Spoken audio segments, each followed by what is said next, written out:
Hi guys, it's Ellen Brock, freelance editor. This is the third video in my series on protagonists.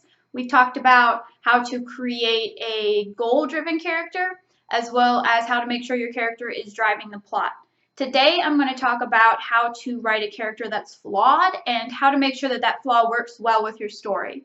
So there are two different problems you can have with your flaw. The flaw could be absent, or the flaw could just not be working very well with your story. Assuming that you have purposefully omitted a flaw, it's most common that you're overly identifying the character as a good guy or a nice person, and you have difficulty giving the character negative traits. You also might be identifying that character as a hero, and you want that character to just seem really strong and really capable and a really great person, and adding flaws feels like you're weakening the character.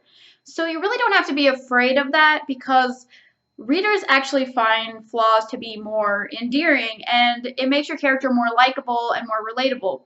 So if you've omitted a flaw because you're afraid it might make your character not likable, or it might make your character less of a hero, don't worry about it. The best heroes have flaws, the best characters have flaws. It's nothing to worry about if you're concerned that it might make your protagonist not seem like as good of a person or as heroic.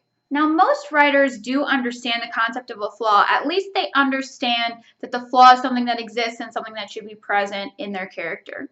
Unfortunately, a lot of people don't understand the difference between a flaw and just sort of a quirk or a personality trait.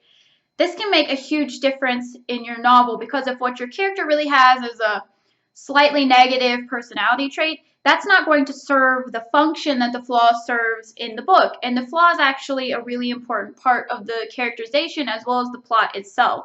So the main difference between the character flaw and a character trait or a quirk is that the character flaw will have a stronger connection to the problems that the character is facing.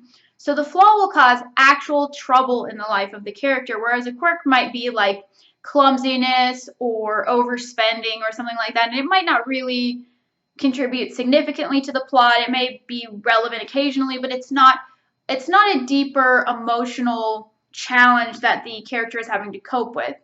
The character flaw will actually interfere with the character's ability to move forward in a helpful and productive way. And this is because the flaw is connected to backstory and connected to a false belief that the character has. I've talked about this in a blog post, and I'll put a link to that in the description if you want to read a little bit more in depth about this issue, because it's a little complicated. But essentially, the character has a key moment of backstory, and that moment of backstory has led the character to a belief. So perhaps the character grew up very poor, and that led to the belief for that character that the only way to be happy is to have money.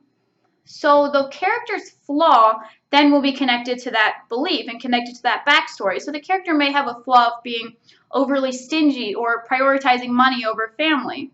And over the course of the novel, that will interfere with the character's ability to be happy or to achieve their goal or satisfy their motivation. The character in the beginning won't see that this is a flaw, or they may see that it's a flaw but believe that they don't have any other option. But eventually the character will come to the conclusion that they need to change, and that they have this false belief, and that this element of themselves, of how they conceptualize things or how they react to things, is a flaw. So essentially, if you're trying to determine whether or not your character has a true flaw or just a personality quirk, you need to focus on how it's impacting the novel and whether or not it really affects how that character reacts and moves forward, because the flaw should be getting the character into trouble. It's the flaw's connection to backstory and to a false belief that leads the reader to be able to identify with the character and empathize with the character, even if the flaw is very severe or very negative.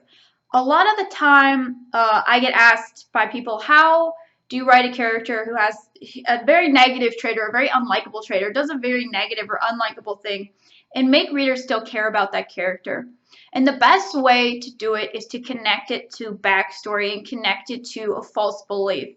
So then the reader can look at this character who does a horrible thing and identify with why they've done it. It doesn't mean they would react that way themselves. It doesn't mean they would agree with it, but they can identify for this person. They can connect those dots to see how this person arrived in this situation.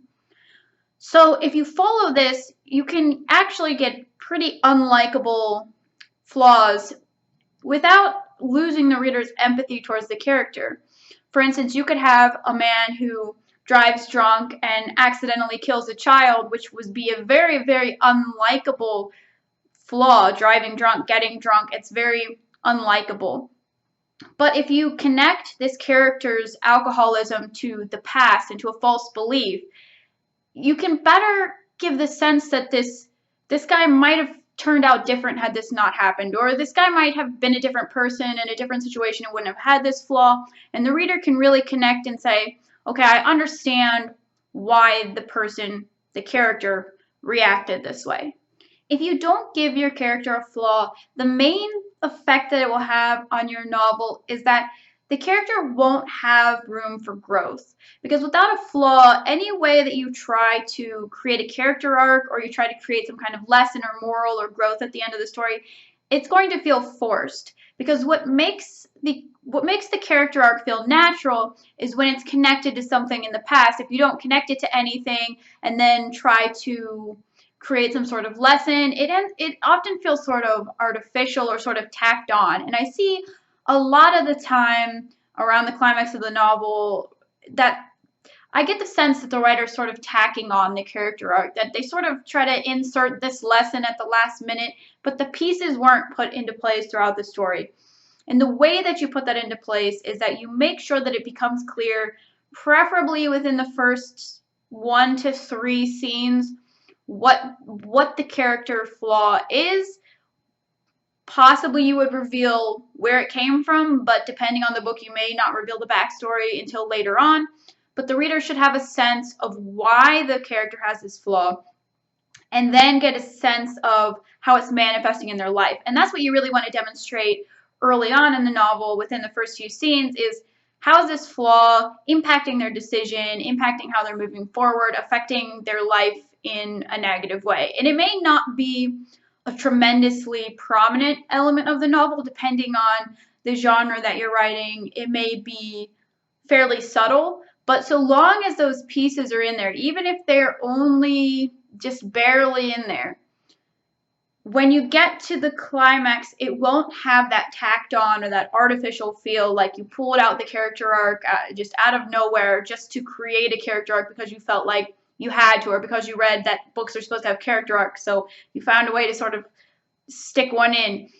If you don't establish it early on, you may as well not try to create a character arc in the end, because it just won't feel authentic and it can actually be worse than no character arc at all. If you realize that you don't have a flaw for your protagonist, the best way that you can add one is to sort of think about the theme or the idea that either inspired you to create the book, or one that you feel suits the plot and suits your overall goal or the vision that you have for the novel. If you have a hard time finding any logical place for that flaw to come from, dig into the goal, the motivation, the backstory.